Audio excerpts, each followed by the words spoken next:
去过藏传佛教寺庙的人，大概率都有这种体验了。一进那个大殿呢，瞬间就被扑面而来的压迫感给裹挟住，满眼呢都是那种青面獠牙、怒目圆睁的佛像，有的呢手持法器，有的呢脚踏小鬼，和汉地寺庙里面慈眉善目的观音如来那完全是两种画风啊！再加上网上流传的人皮唐卡呀、人骨法器等等传闻，不少人呢直接就给藏传佛教贴上了阴森恐怖、充满戾气的标签，甚至吓得不敢靠近。其实啊，这个纯属误解。你看到的这些凶恶的佛像，非但不是戾气的象征，反而是藏传佛教当中最温柔的守护。为什么这么说呢？今天呢，我就用大白话给你掰扯清楚，藏传佛教的神佛菩萨到底分为哪几类？汉藏佛像为什么差异这么大？那些凶神恶煞的造像背后藏着怎样的藏地文化和民族心理？看懂这些，你再去藏地的寺庙的时候，你感受到的就不是恐惧了，而是满满的文化干货。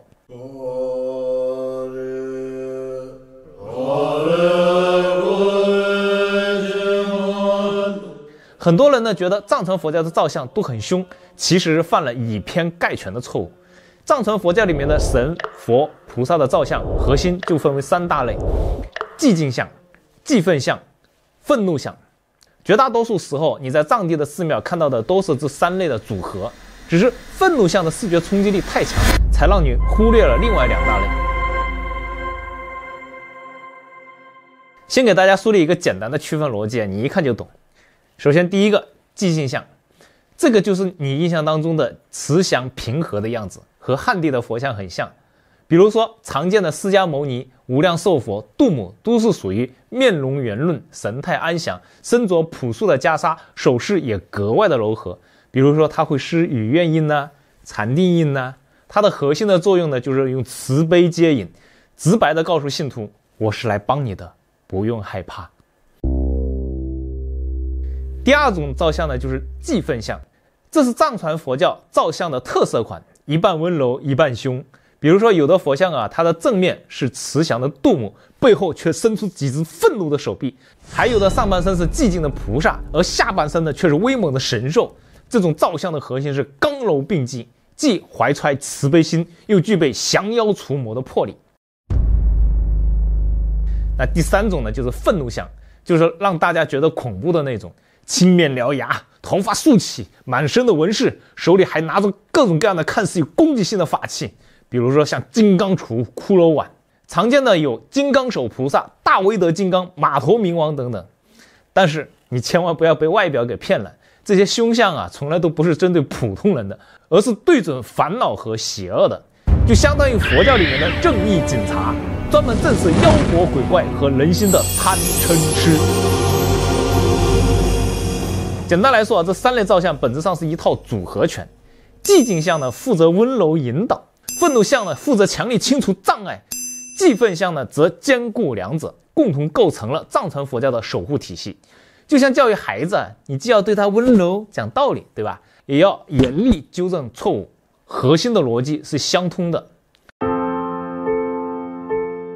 汉藏的佛像差异非常的大，不是信仰不同，而是环境和需求不同。为啥汉传佛教的佛像大多数是慈眉善目，而藏传佛教却有那么多愤怒像呢？核心的原因只有一个，两者的发展环境和核心的需求截然不同。我们先来看汉传佛教啊，佛教传入中国之后呢，主要是在中原地区传播，而中原呢，长期又处在农耕文明，社会相对稳定，人们的核心需求是安居乐业、平安顺遂。所以呢，汉传佛教的造像就往温和亲切的方向发展，慈眉善目的佛像能够让人们感受到温暖和慰藉，恰好契合农耕文明下人们对于安稳的追求。我们再来看藏传佛教啊，藏地呢地处高原，自然环境恶劣，雪山、草地、荒漠遍布。古代啊，交通闭塞，还时常面临野兽的侵袭、部落的冲突。对藏地的先民来说，生存是第一要务。他们所需要的是能够震慑邪恶、守护平安的精神力量。所以这种愤怒像的出现呢，就正好精准的契合了这种需求。而那些青面獠牙的造像，本质上是把自然的残酷、社会的混乱给具象化了。再通过佛像的这种威猛的展现，战胜苦难的力量。对藏地的先民而言，看到这样的佛像，他感受到的不是恐惧啊，而是安心啊，就像看到一个战斗力超强的守护神，能够帮他们抵御天灾人祸。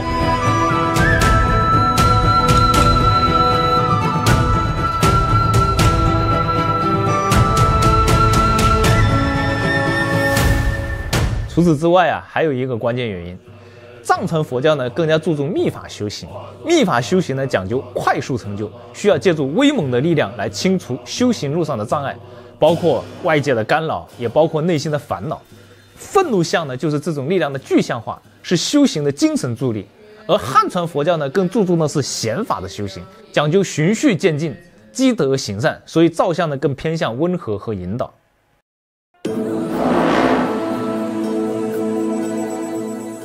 我们呢光知道造像分这3类还不够，还得搞懂每一类造像的具体含义，才算真正的懂得藏地的文化。下面呢我就逐个拆解，用最通俗的话讲明白。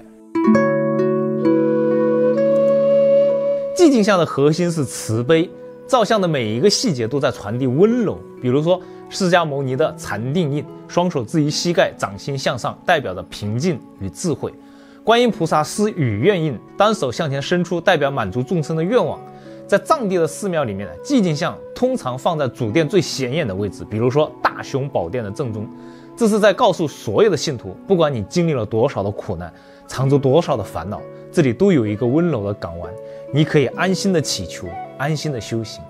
对于藏地的人来说，寂静像就像家里的长辈，永远用温和的目光注视着你，给你前行的力量。比如说杜母在藏地就被称为救苦救难的母亲，她的造像始终面容慈祥，身姿优美，手持莲花，代表着纯洁与救赎。很多的藏地人呢，在遇到困难的时候，都会虔诚地祈求杜母，坚信她会伸出援手。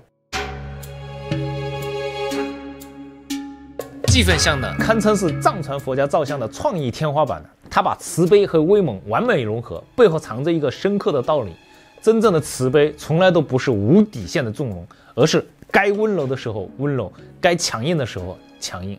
最典型的例子就是那个四臂观音呢。正面看的四臂观音，面容安详，眼神温柔，双手分别持莲花和念珠，代表着慈悲和修行。而背后呢，却伸出2只愤怒的手臂，手持金刚杵和法轮，代表着震慑邪恶，破除烦恼。这种造像呢，其实就是想告诉信徒，修行的路上啊，你既要怀揣慈悲心，也要拥有坚定的意志，既要能够包容他人的过错，也要勇敢地对抗自己的贪嗔痴。就像藏地的先民在恶劣的环境当中生存，既要善待同伴，互相帮助，也要勇敢地对抗野兽和自然灾害。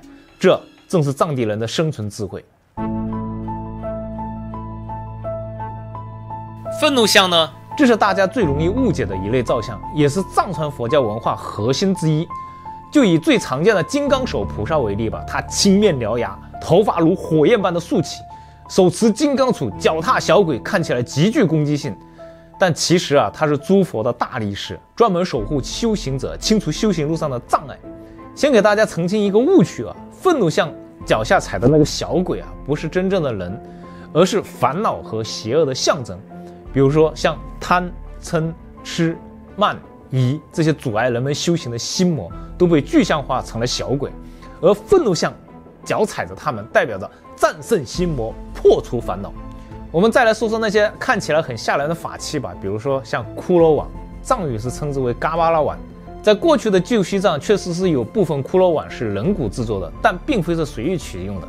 据史料记载，原材料多为圆寂的高僧大德自愿捐献的头盖骨，被认为承载着修行者的加持力。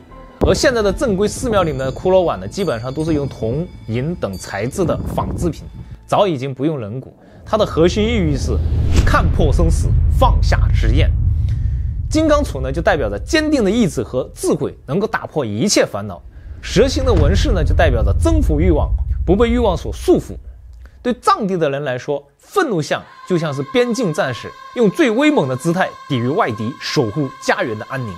他们看到愤怒像，不但不会觉得恐惧反而会生出被保护的那种安全感，知道有这样强大的力量在身边，就能够勇敢地面对生活当中的一切困难。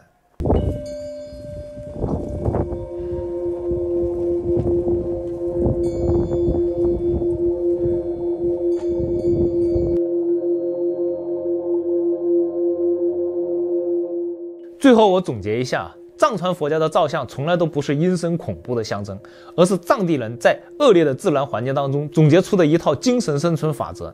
寂静像代表着慈悲与包容，让藏地人在艰难的生活当中保持善良。祭奉像代表着刚柔并济，让他们既有善待他人的温柔，也有对抗困难的勇气。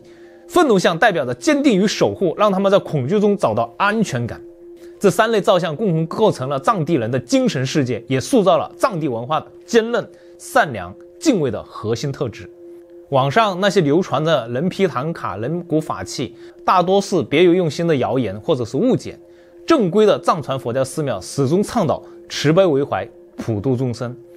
那些法器和造像都是宗教文化的载体，绝非恐怖元素。下次呢，再去藏地寺庙，别再害怕那些凶神恶煞的佛像了，试着静下心来，看看他们的姿态，手里的法器，你就会发现，每一尊佛像背后都藏着藏地人对生活的热爱，对平安的渴望，以及对苦难的坦然面对。这就是藏传佛教造像最珍贵的价值，也是藏地文化最动人的魅力。关于藏传佛教3种造像的知识，我就分享到这里。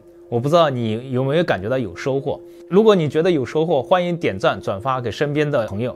假如他们也有计划去藏地旅行的话，那么也可以消除对藏地的误解，可以读懂藏地之美。也欢迎在评论区分享你的藏地寺庙的见闻，或者是提出你想了解的藏地文化的问题，我都会一一的解答。最后别忘了关注我，后续我们还会一起深入探索神秘东方的更多的智慧。